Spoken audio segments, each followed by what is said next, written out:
एक वृद्ध सन्यासी हिमालय की पहाड़ियों में कहीं रहता था।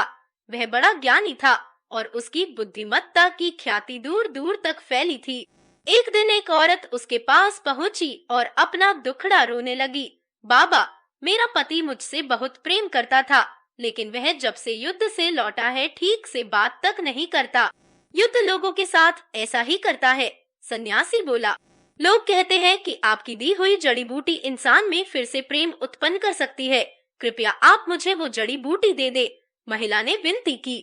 सन्यासी ने कुछ सोचा और फिर बोला, देवी, मैं तुम्हें वह जड़ी बूटी जरूर दे देता, लेकिन उसे बनाने के लिए एक ऐसी चीज चाहिए जो मेरे पास नहीं है।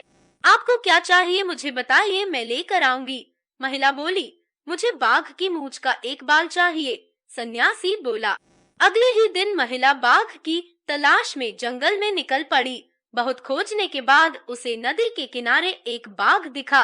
बाघ उसे देखते ही दहाड़ा। महिला सहम गई और तेजी से वापस चली गई। अगले कुछ दिनों तक यही हुआ। महिला हिम्मत करके उस बाघ के पास पहुंचती और डर कर वापस चली जाती।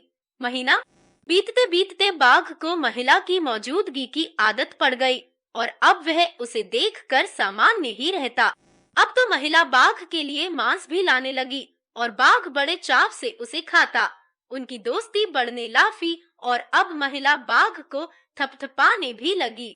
और देखते देखते एक दिन वो भी आ गया जब उसने हिम्मत दिखाते हुए बाघ की मूंछ का एक बाल भी निकाल लिया।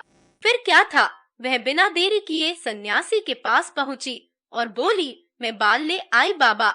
बहुत अच्छे। और ऐसा कहते हुए सन्यासी ने बाल को जलती हुई आग में फेंक दिया। अरे ये क्या बाबा, आप नहीं जानते इस बाल को लाने के लिए मैंने कितने प्रयत्न किए और आपने इसे जला दिया। अब मेरी जड़ी बूटी कैसे बनेगी? महिला घबराते हुए बोली। अब तुम्हें किसी जड़ी बूटी की जरूरत नहीं है, सन्यासी बोला।